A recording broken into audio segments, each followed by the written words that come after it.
Good afternoon. My name is Lynn Brandenberger. I work for the Department of Horticulture and Landscape Architecture at Oklahoma State University. Gardens are a big thing right now, especially with all the pandemic issues that we're going through. And one of the biggest things that we need as gardeners is good seed that will germinate and grow. Just wanted to talk for a few minutes about a few things about seed. One is when you get ready to buy seed, if you're ordering it off of the internet or you're ordering it on the telephone, whatever, if it's going to be shipped to you, order it early in the week. And the reason for that is if you order on Friday afternoon and that seed happens to get pulled and stuck in a box and sent out, it might sit on a loading dock all weekend. If it's cool weather, not a problem. But if you've got one of those nice hot Saturdays and Sundays that we can experience this time of the year, that seed may get over 100 degrees in temperature. And that's going to kill that seed, because seed really literally is living way that plants propagate themselves. So don't just assume that it'll be fine. It's not necessarily going to be fine. So order your seed early in the week. I'd say Monday, Tuesday at the latest, and then it'll get delivered before the end of the week. Okay, so that's one thing.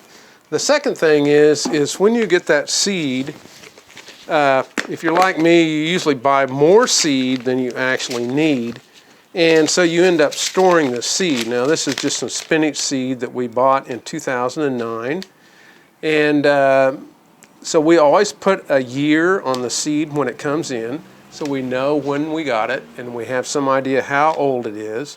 We also usually leave it in its original container, or if we're going to split it out and share with friends, we'll actually put on the Ziploc bag what it is and normally put a year. This one doesn't have a year, but anyway, you get the idea. You want to keep that seed dry, so keep it in a container. Now the other thing to do, I'm kind of like that guy that wears a belt and suspenders. I'm really careful with seed. So I like to make sure that it's kept dry. So I just use this old ice cream. It's a plastic container. It's got a snap lid, and this actually goes in my chest freezer in the garage. So that's a great way to keep it dry. It gives you two ways to keep it dry: the original container or envelope or whatever it's in, and then also a plastic box that it's kept in the freezer.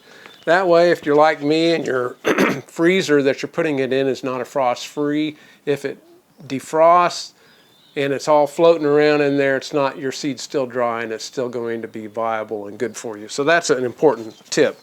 Next tip is when we go to the field or the garden with our seed, I usually use some kind of a insulated box, like a small ice chest, to keep that seed in.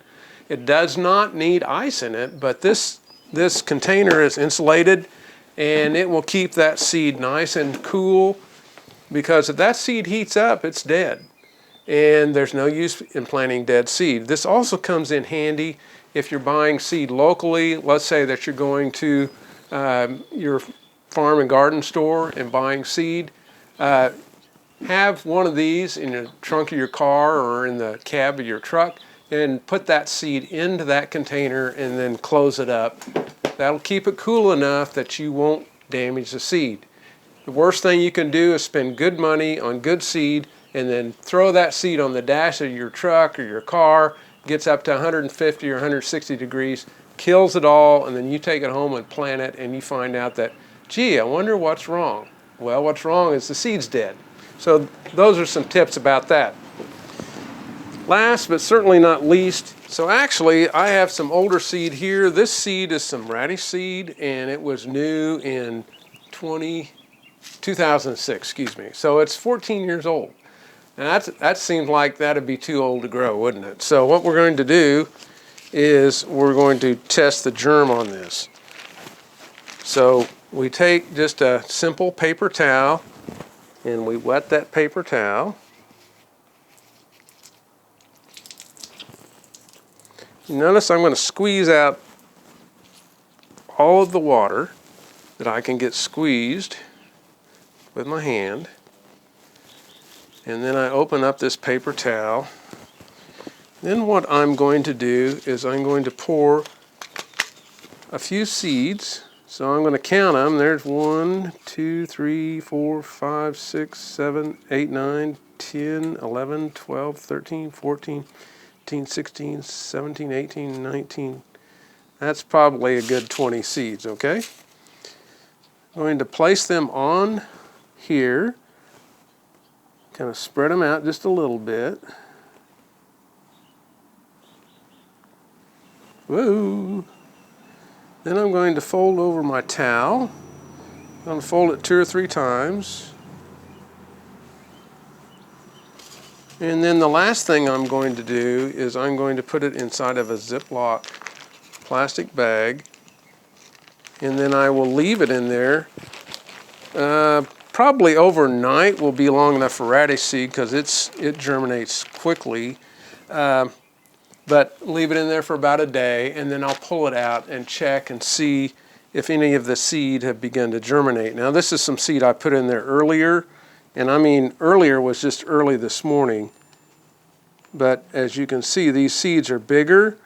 Some of them actually are starting to crack open just a little bit. See that little bit of white is probably the seed root or the radicle. And that's what we look for. That's what we actually count. So if we've got 20 seeds here, we come back in a day or a day and a half and count the number of seed roots that have emerged. Let's say that we've got 15 seeds that have sprouted.